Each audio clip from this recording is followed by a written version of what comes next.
but I'm learning to love what I do so that way I can do what I love. Right? I'm finding a way as an entrepreneur, I'm finding a way to be an entrepreneur where I'm planted, first. So that way I can eventually do what it is that I love. You Hmm. guys follow? I'm hearing you, man. I'm following, but I've never heard the term entrepreneur. I'm sure there's somebody listening who feels the same. Can you give us a little bit of Can definition? can you spell that?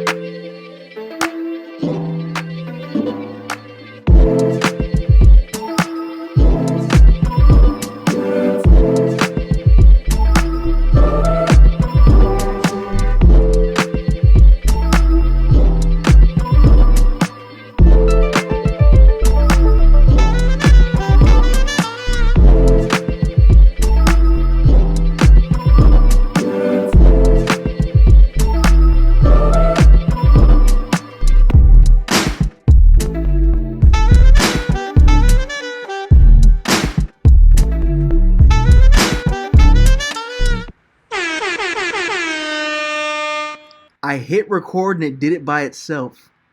What is this? Anyways, What in the world? Here we are. Hey, Are we so live? check it out, man. are we live, baby? Yeah, we live. Check it out, all the way live. Don the Blaptist in the building. Welcome to the Watch Me Develop podcast. I know we're doing it a little bit different. You're seeing us in a different light, literally. But anywho, you know what I'm saying? We're all here. 3/3, aka one whole of the Watch Me Develop podcast. 3/3. Oh, do I hit the horn? Oh Yeah, no, I say what missed it. say what's up to him, Joshua Bonds. What's going on, family? Happy to be here. We getting it done today. Watch us develop. We on this new platform. What is this? Ecamm Live. Go ahead and sponsor your boy. JR set the thing up. Um, I'm looking forward to tonight. I want to see what's popping. It does it by itself. I need to figure it out. I don't know. Hold on. Go ahead. Just do what you're doing. Yeah, and so of course we also got John Robert Butcher in the building. John What Robert Butcher Jr. what's happening, baby? I look like I'm in like I'm stuck in a mine somewhere. Like this looks like, you ever seen that movie 127 Hours where he had to cut his hand off or something? Yeah, that's what I look like I'm Nah, I in. ain't seen it. Heard the story. Remember seeing it on the news when they announced that whole story. But Oof. Anywho, yeah, man. So we back, man. It's good to be able to shoot another episode, even though we couldn't be together. We got life happens. We got stuff going on, man. But we make adjustments. We don't make excuses. Yeah, You feel me? feel me? Man, can y'all believe that summer has already begun and half the year is like gone, like that? Gone by quick. yeah, bro. Dude, the kids will be back in school the first week of August, bro. It seems like, or second. For That's real? crazy. Yeah. That's Dang, bro. crazy. That's insane. So what's good, man? Let's hop in this conversation, man. Shoot, what's going on? What's new? Josh, you wanna go first? You got it. All right, for sure. As far as I'm doing right now, man, a little sunburnt. We spent the day at it's not called Water World anymore. It's called Hurricane Harbor. Yeah. Spent time with the family. Got to take the kids out there. Had fun. Created some memories with my kids, and brought my little brother and sister and met with the cousins out there. Yeah, like I said, a little sunburnt, but I really cherish the time with them, man. So been being intentional about the Sabbath, putting boundaries and protecting my day off. So living life with margin makes me a better producer. You feel I me? heard that. Living life with margin. Okay. Tweet that. What about you? What about you, Josh? What's new this week, man?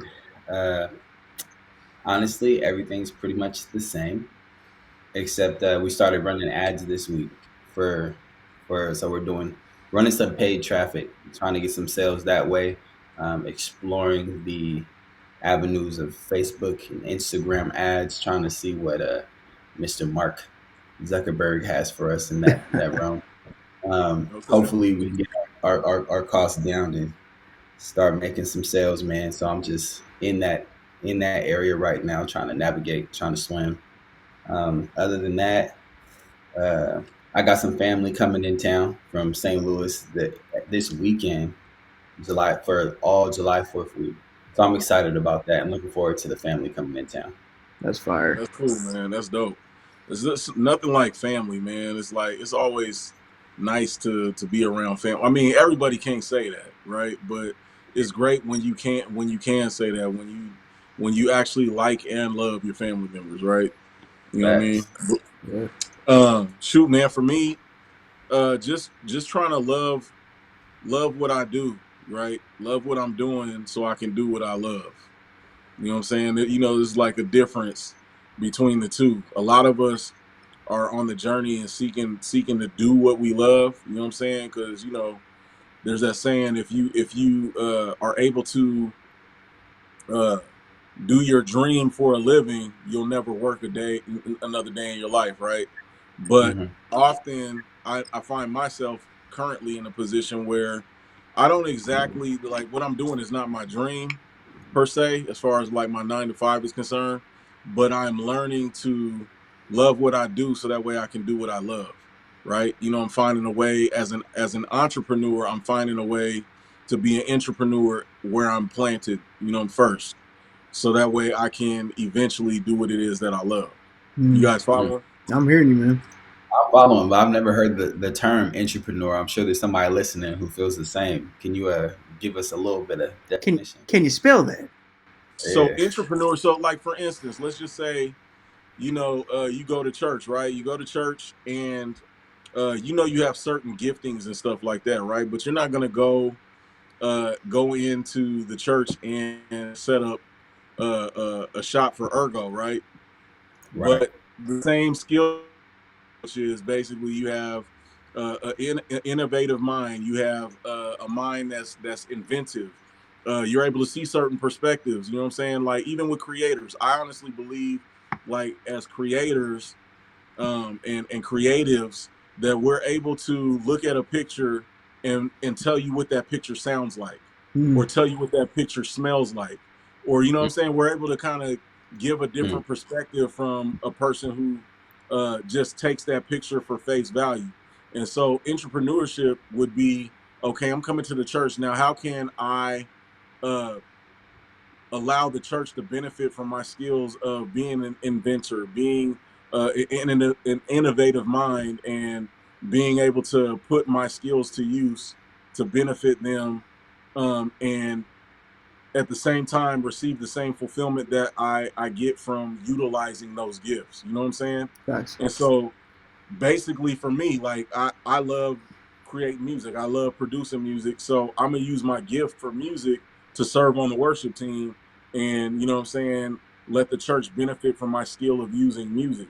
JR, same Dope. thing. JR has a gift for playing drums. He has a gift for obviously production, and so he's utilizing those gifts entrepreneurshiply. Like he's an entrepreneur, but he also will use it in another structure aside from being an entrepreneur, so he can put those gifts to use and they can benefit from it. Right. That's what's up. And I think the beautiful thing about it is like I think a lot of people, you know, when they look at churches, they don't think about the people necessarily, not realizing you're talking about entrepreneurship, like how many people I'm able to pour into and give them skills to be able to work in the future kind of thing. And so Mm. a part of with me, you know, having a multimedia business and also being over the production team at the church, um, being able to raise up young people and people that don't have this like those skills to find a trade and do those different things. So like for me, um, for instance, shout out to my boy Jaden Tolbert. He's been coming along me, and he's come with me. You know, he serves in the ministry, but he also has built up enough skills to come with me on jobs to where I'm being blessed, and now I can bless him. So like now I'm like, hey, I'm gonna have an assistant with me. His name is Jaden, and he's learning and like kind of sharpening his teeth in different jobs. We got a big wedding coming up later in October, and automatically I'm like, let me call my boy Jaden because not only has he learned the skills, but I trust him enough to say, hey, I need you to get these jobs done, and I know he can execute them well because of what I've been pouring into him. And so, like, Mm. not only is that benefiting our church and our community because, obviously using media is a great medium to spread the gospel, but he's able to take some skills home so he can provide for himself later on. Now, I was super proud of him this year because, bruh, bruh has a more expensive camera than me right now because he's single and has no responsibility. But I was like, he went and dropped some money on a really nice camera, and I was proud of him. I'm like, man, cool. But I also kind of got a chance to teach him, like, hey, when you go up another level, that requires like some other things with it. So you come around, and you get a new camera, it's going to require you to get the right SD card for it, the right battery for it, to have the right storage to put all these different things on. And it was like a learning lesson for him. So, yeah, man, entrepreneurship, I like that. That's good that you brought that up about leveling up, man. Like what a lot of us fail to realize, we fantasize with the idea of leveling up, but don't realize that it's going to take some extra or more fortified components in order for us to do that. You know what I'm saying? Like we can't. There's that saying, for those of us that have been in church for a long time, man, you can't go into tomorrow with yesterday's oil. You know what I'm Right. saying? You got new wine. It has to go in new wine skins. You can't do that because if you're going to a new level, that means that there's an increased capacity, right? In an increased level of stretching. That's why that whole thing with the new wine and old wine skins, why is because an old wine skin, as it's been used, it dries up. Yep. And you pour that new wine in there, it's going to expand it. And what's going to happen is it's going to stretch beyond what its capability is and its capacity is. So that's why you need new wine skin. And it's the same thing with us. We need to shed off the old. We're going to level up. We gotta approach it new. Like today don't care about what yesterday held or what you did yesterday. It's just going to be a mirror and reflect the fruits and the harvest of what it is that you did yesterday and the day before. Each day is a new day, so you got a new day, new man. You know what I'm saying? So level Hey, up, buckle up for the level up. Hold hey, on, I hold on, know hold on. Go ahead. what's crazy about this is so what I'm hearing right now is the process, right? Like Lil Brett Jaden got the camera. He spent a lot on the camera, but just because you spent a lot of money on the camera doesn't mean you're gonna know or have the experience to utilize it to the best of its ability. Because you don't have the wisdom yet. You can't just have money, spend money, and think you're gonna get the result that you desire. Mm. There's a process that has to take place. You can't just drop a seed in the soil and expect a tree to spring up immediately, right? There's a process that has to happen, and I'm learning that in running ads right now, believe it Mm. or not. So the homie that's teaching me how to run ads ran a Kickstarter campaign that made 1.2 million, right, on Kickstarter. So Brett's going crazy, and his store is going stupid right now. So he's showing me the behind the scenes in his ad campaigns and letting me know what it takes to run a successful ad. And essentially, what he was telling me is we're starting off by putting in $5 a day towards ads, right? And essentially, what he said was it's best to start off in small increments because with Facebook, the algorithm has to do a process called learning. So it has to learn the users and the people that are clicking on your link. It needs to learn the interest of the user. It needs to learn the gender of the user, the age Mm. of the user. It's taking all these different data points and it's grabbing all the common data points of people who click the link and who ultimately purchase your product, right? So that the algorithm learns, okay, these are the types of people we want to put your product in front of. Now, what he's saying is if you have $500, right, it's best for you to use the same ad and put 50, like let's say uh, $10 in one ad 50 different times, right? Rather than putting $500 in all at once, Mm. because the algorithm an opportunity to learn your audience. So he was telling me, he's like, bro, it's a process. Like these first few days, your price per click is going to be high, but as you go through the process, the algorithm is going to learn your customer, and your cost per click is going to drop down. It's going to get lower and lower and lower. He was like, don't even trip off it the first 2 weeks. Just sit back, chill, watch it, let it do what it does. And it relates to what you guys are talking about right now. It's super interesting that you bring up and talk about customer bases because I went and got my haircut last week with young I Vizzle. Shout outs to Ivy. Gotta do it. Gotta use the horn. But got my hair cut by Ivy and ran into Jaden. Jaden was cut right after me, and we were talking about the leash. And Ivy was sharing with me about how he was like, "Man, I had to talk to Josh because I guess he's been getting some hate over like his ads and stuff like that." I'm like, we talk about it often between us, like it comes with the territory kind of thing. The more you grow, the more hate you're gonna get. The But more, yeah, the more trash. Yeah. yeah, But what's crazy about it is knowing who you're selling your product to, because obviously your product, your piece of art, what it might be, isn't for everybody. And I think it's okay to be okay with that. And so I likened Ergo Leash or Ergo Dog to almost like what happened with my car earlier this year, right? So as y'all know, my head gasket blew out unexpectedly to me earlier this year. Now, this is not automotive advice. I'm not telling you to do this, but this is what I did, and by the grace of God, my car has still been running. But generally, what you do when it comes to having a blown head gasket, it usually one or two things happens. Either you replace the head gasket or you replace the whole engine, right? And generally, that's going to cost you a couple thousands of dollars, which I didn't have to spend on a car from 2007. But what I had to do, because I was trying to ball on a budget, is I went and found that head gasket in a can, bro. I'm gonna keep it a buck with you. That head gasket in a can did it for me. And I was talking to the boys. I mean, you know what's crazy? I was like, this head gasket in the can might not be for everybody, but it's for a certain market. It goes for that particular group of people. It's like, hey, I'm just trying to get this car to go from point A to point B. I'm trying to get to this point, but I don't necessarily have the money to spend $6, $7, $8, $9,000 on a 2007 car. And when I thought about Ergo Leash and I thought about all the hate, because to be honest, because I'm your friend, I'm like, I bet you the first thing that people are gonna say is, why not train the dog?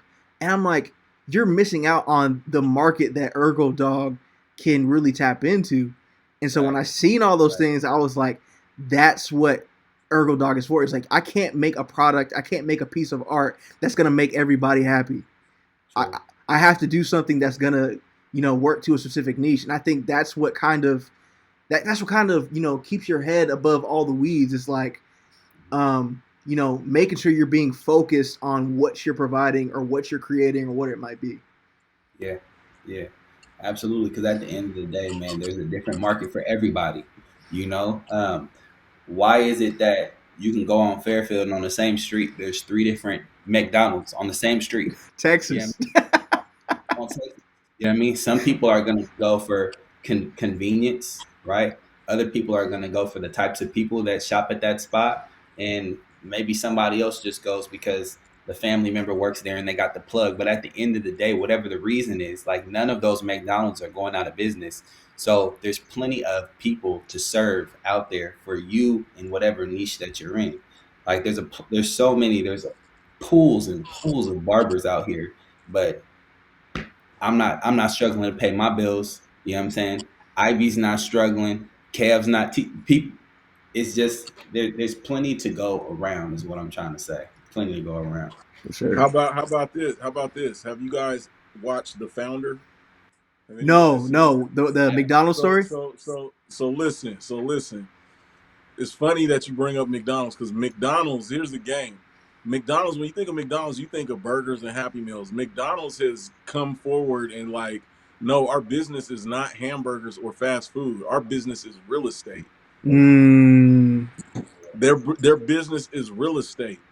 They just use basically the hamburgers and the fries are their tenants and basically you basically pay the rent every time that you go and purchase stuff that pays for their real estate. Facts. It's crazy. It It's is. crazy to think that McDonald's is actually the largest real estate company in the world. I believe they're not even a hamburger place. They're a real estate mogul, real Facts. estate entity. But That's what's crazy about it. that's a and little they bit scary because and them burgers be surviving nuclear holocaust. Right. right, Hey, that's what you want. You want tenants that's gonna pay your bills forever. Right. That's what wow, they got. that's a fact. Crazy. But you know what else I came across since you guys are talking a little bit on the subject? of haters and people always having an opinion about what it is that that you do. I was watching, I forget what dude's name is, but he was basically saying like, uh, haters are probably the best thing that you could have as an entrepreneur, as somebody that is seeking to be successful. Why? Because haters always are going to point out your weaknesses, right? Mm. So we often overlook the fact that the thousands and millions of dollars that are spent annually on consultant fees to try and figure out how to better your business and how to improve what you need to improve on. We spend all this money on assessments and getting somebody assessed. No, you can just listen to your haters and listen and hear what it is that they critique you on, and Wow. and learn to have a thick enough skin to where you're not destroyed or crushed by what it is their opinions are or what their observations are. What you've done is you basically gotten free feedback that you didn't even ask for to make the adjustments that you need to make, and because they're basically your greatest helper. So what you need is a constant influx and fresh supply of haters in order for you to be successful. And, and let me So chime thank in. you, haters. Appreciate you. Let me chime in, man. And on top of that, haters are free marketing. Let me tell you a quick story. I Positive. was Oh, riding, yeah, absolutely. I was riding down Texas, right, with the homie, and I seen this white Mercedes with like it had like the top third of the windshield had F cancer on it, right? So immediately when I seen it, I was like, dang, somebody must have lost someone to cancer, like RIP, right? But then as I was down the street and I had been passed up the car, now I'm thinking about cancer and cancer's on my brain. I'm thinking about everybody who I know who I've lost to cancer, everyone who has cancer. And now I'm thinking like, dang, that person is mad and upset, right? Know somebody who lost the cancer, but really what they're doing is they're just spread like putting off cancer, you feel me, into the world. That's all I thought about. And it's the same thing. Like if somebody were to be that upset or to hate that much on Ergo Dog, and people said F Ergo Dog, right? But they didn't know what Ergo Dog was, the person driving past them is gonna be like, man, what's Ergo Dog? Let me go find out about this Ergo Dog here. I dare you to do that ad. I dare you.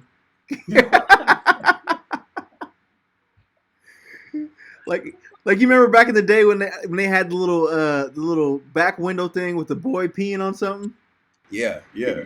It's just the ergo doc's like, what is that? I don't Right, understand. right. F Watch Me Develop podcast. That's what y'all Oh, what they say, clickbait. That'll be the clickbait title. Right, right. right. Stop. Hey, I got a quick question just to backtrack a little bit.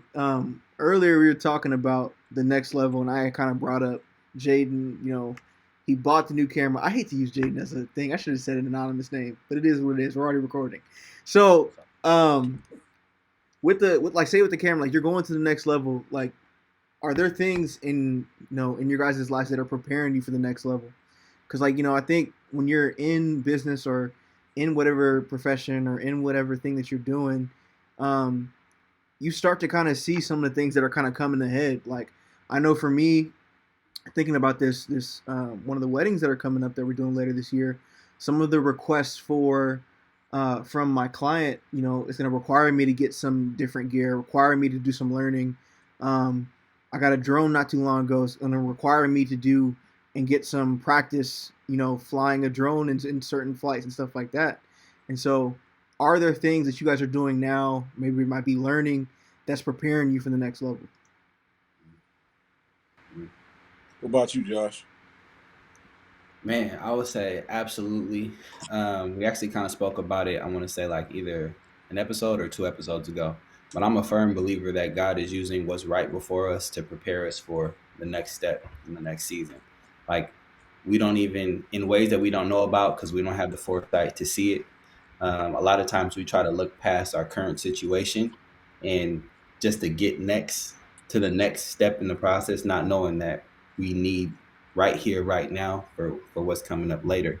Um, I was actually talking to my cousin today, and it was about the campaign that we're running about these ads, and I was telling him like, man. haven't got a sale yet, you know, haven't spent much money, but haven't got a sale yet. And he was like, cuz, don't even think about getting a sale. He was like, don't even think about Ergo Dog as a business. He said, think about Ergo Dog as school. You know, have fun with this. This is you. You're learning you're earning a degree right now. Mm.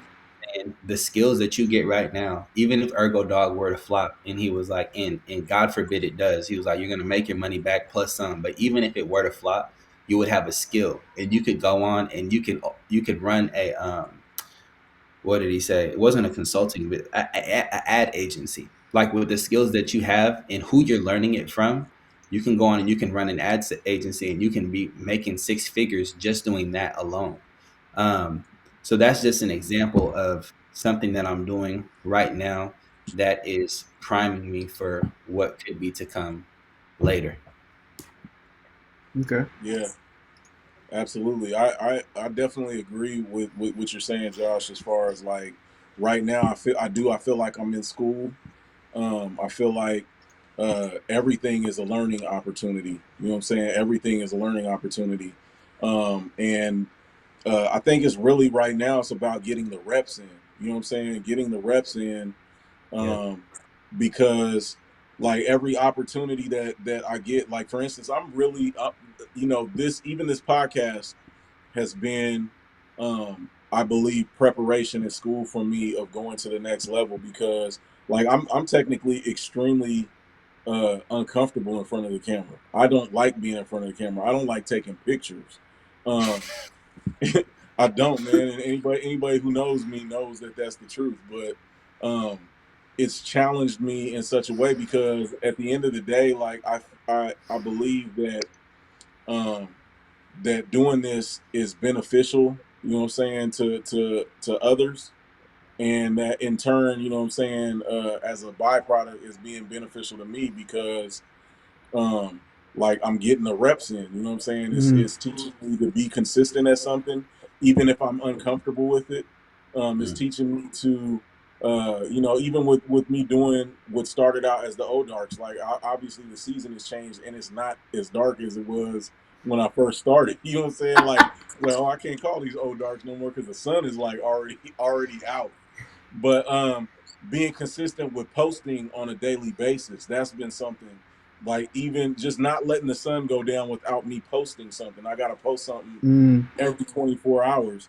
And so that's taught me to just the power of consistency, because I honestly feel like that's what is the most uh, vital component to anybody going to the next level is consistency.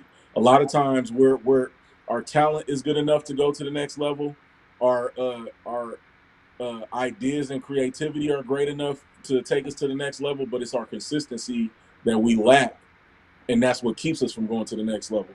So I think for me, again, it's been a thing of being consistent. That's the I would say the master class that I'm in right now. I think that's preparing me to go to the next level is being Mm. consistent, even when I don't feel like it.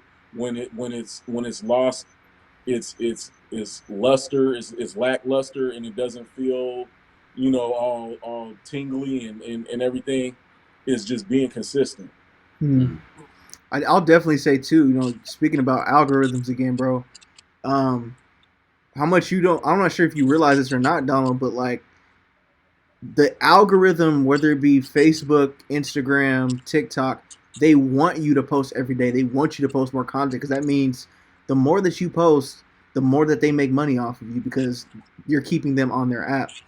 And the way that it'll kind of work for us is the fact that okay, you want to make money off of me, but now I got an opportunity to make money. And like you were saying before, Josh, like okay, I'm learning almost like a trade within a trade. Like I'm an inventor, but in the meantime, I'm learning about marketing and advertising. Mhm. And so it's just like when you learn those things and you talk about consistency, Don, like you were saying, um, that's what kind of creates that, you know, people know you, people expect to see you in the morning. I'm almost to the point where like you're the Instagram notification that says Don the Baptist is going live has been just as consistent as my alarm every day. You know what I'm saying? So it's just Yeah. like now you're living in people's head rent free.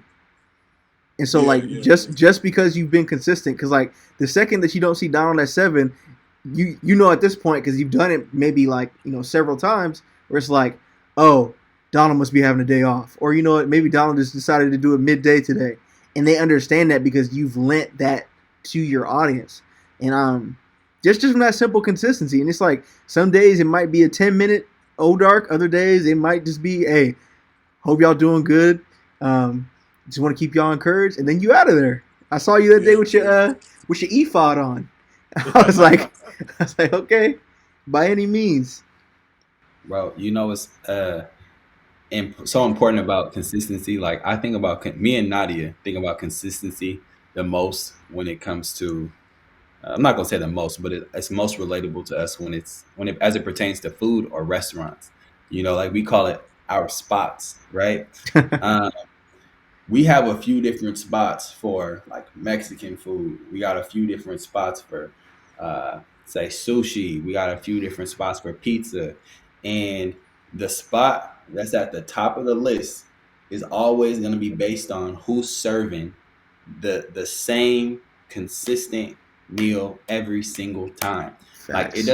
it doesn't even have to be the best one, but as long as you don't fall off, and every time I come to In and Out, that burger tastes the same. I'm saying In and Out because In and Out is consistent. They don't even their variations in the meal. Chick-fil-A is consistent. Chick-fil-A is, but you feel me? Like Yeah, yeah. you will drive a distance for For a se- something that you know is gonna be the same thing that you got the last time you went and the time before and the time before. And right, and also speaking in regards to consistency, right when a spot falls off, the next one has an opportunity to shine. And if that spot stays consistent, they can become your number one. You know what I right, mean?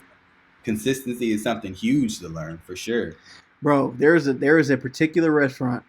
I'm not gonna name any names because it's still open, but they changed management. Our family used to go there often, especially on Sundays after church. Donald, you know what I'm talking about. I know what And you're talking this restaurant was the best. It had such consistent food. It was good. It's not like it was gourmet, but it hit the spot every Sunday. You know what I'm saying? But Every the time. but the second the management changed, you could tell the difference. Like we were getting food back burnt, and like they weren't. I'm not trying to give away it by explaining it, but Don't. but the food was coming back burnt, and then like they weren't cleaning the area in which they prepare their food, and I could taste everybody else's food. Like I didn't have onions in this particular food, so how do I taste onions? But like that's how much consistency is. Like you were saying, like judge me if you want to about this next statement, but I've never had a bad bowl of top ramen. I'm gonna keep it a buck with you. It's consistent. I got a couple packs at my house, and hey, I know if I put that thing in the bowl, it's gonna give me the same meal I get. Is it gonna be about. good for me? But hey, it is what it is. No, that's a fact, bro. Consistent, because at the end of the day, the other thing is this. I was just talking to somebody about the 7 points of contact when it comes to marketing. Like somebody has to have heard about you on 7 different times in order for your name to stick on their brain. That means you got to be in front of somebody's face. That means that when they think of said product or service, that your business has to be what comes to mind when they think of, oh, uh, photography, videography, oh, butcher media design. Mm-hmm. When I think of, I need some graphics, I need some tees. Oh, Cali Fresh Prints. So you have to stay in front of them, let them know, hey, I'm pushing tees, I'm pushing tees, I'm pushing tees. I got this leash for strong pulling dogs. Like, so every time someone sees someone with a strong dog, even if it's not themselves, they could be like, oh, ergo dog. Like, you need that. You know what I mean? But in order for that to own, like you said, that real estate in somebody's head, you got to make sure that you on it, staying consistent. Let me ask y'all this, and I know we're I don't know why we're on like this marketing and branding conversation today, but it is what it is. Josh, maybe you hired somebody, maybe you had some insight, but can you tell us about the creation of your logo? Oh, for sure. Yeah. So, like in regards to how we did it, or like what it is exactly. How you did it, and let's go into what it is exactly too. Okay, yeah, bet. Well, this is it.